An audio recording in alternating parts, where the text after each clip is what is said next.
Bendición. So I'm outside right now. If you hear cars, then I'm outside.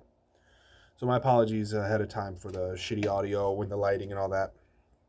But I wanted to talk about something super duper important that is not spoken about enough. Do not receive, this is two parts. Do not receive anything from someone that you don't believe in. And do not receive anything, any deity, any orisha that you don't believe in. The first part. If there's any doubts in the person, this can go as far as choosing a full-fledged godparent. Don't choose a godparent that you don't believe in, that you don't believe they have the character, the licencia, or the H to be a good godparent, to give you what it is you need, to crown you, to receive your warriors from, to receive your necklaces from. Don't just pick anybody. Pick someone that you actually believe in. Why?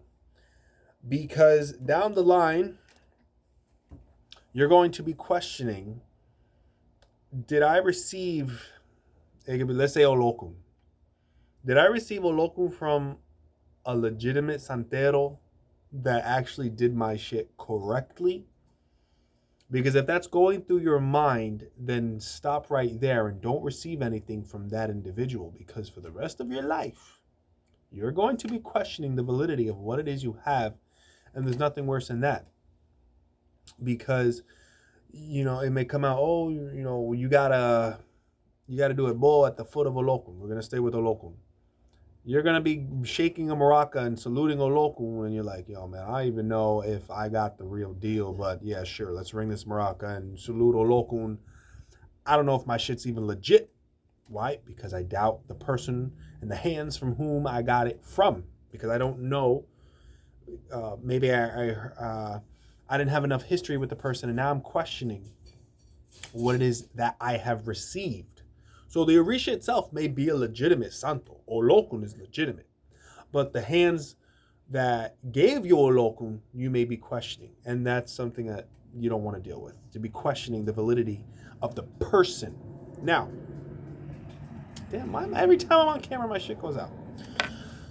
Part 2. Do not receive an orisha that you do not believe in.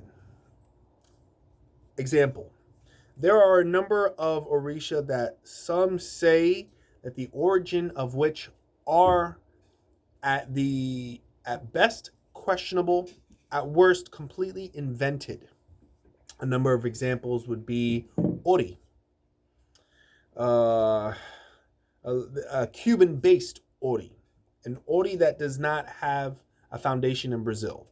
But if someone says, I got ori from Cuba, and that one originates from some Puerto Rican, ori. Ayao, Ogboni. One of the supposedly a sister of Ochun, who's like the Mogbo Shun. I can't remember the name of it, but it's like the sister of Ochun and Oba. There's another one, Osia, who is considered the child of Oba. There's, let's see, what are the ones? There's a number of orisha. Ode, the giant cement head with the antlers. That, every child of Ochosi should have Ode. And some say only Babalaos can make it, and some say is Ode just an aspect of Ochosi, just a camino of Ochosi, a companion of Ochosi. There's a number of orisha. I would say the two biggest ones that I mentioned, the two most common ones that you'll hear is Ode and Ori. Whether they are legitimate or not to receive as a full-on fundamento. Do not receive an orisha that you do not believe in. Why? For the same reason you don't want to deal with someone that you don't believe in, because you're always going to be questioning, did I receive the real deal? And when you go to salute your santos every day, if you do every day, I happen to every day. I never wanted to pass through my mind, like, yo, I'm over here saluting and like, wow, Guno Chosi, and I go down the pantheon, and then if I get to Ayao, Osia, Ogbon, Ogboni, Ode, I, I don't want it to be going through my head. But do I really believe that the Cuban Ori exists? Do I really believe that Ayao exists, or is she invento? So you have to have the security within yourself. I'm not saying whether or not the orisha that I've named are invento or not, whether they're legitimate or not. I'm just saying that it does go around the validity of these orisha. And there's plenty of legitimate santeros that have Ori that comes from Cuba, and Ayao and Osia and Ode. But make sure that you're well informed, and then you feel within yourself, hey, some say that Ayao is an invento orisha. Some say that Ode is just an aspect of Ochosi that you really don't need. And that Ori, there is no such thing as a Cuban Ori. Or Lukumi Ochumare. There is no such thing as an Olukumi Ochumare. And then there's some that say, no, it is real, and it's helped me, and I give it out to my godchildren. And that's perfectly fine. So just make sure that if you are going to receive an orisha, make sure that you believe in that orisha. And not just, like I have another good example.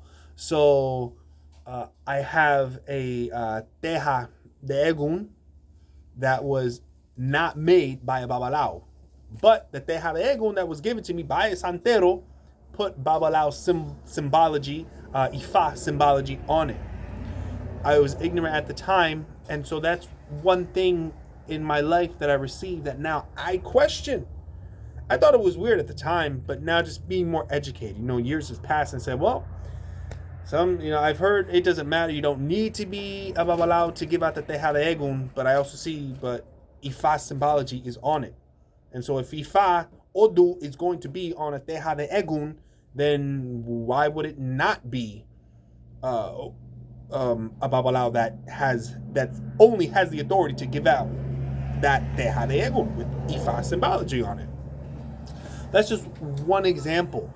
So now, for the rest of my life, I'm over here questioning, do I have the real thing? Do I not have the real thing? And it's said and done. The money's been spent on it. And that's something that I don't want you guys to go through. So make sure that who you deal with, you believe in, and what you receive, you believe in. Okay? Let me know in the comments below what you think. Comment, subscribe, ring that notification bell for more content. Peace out.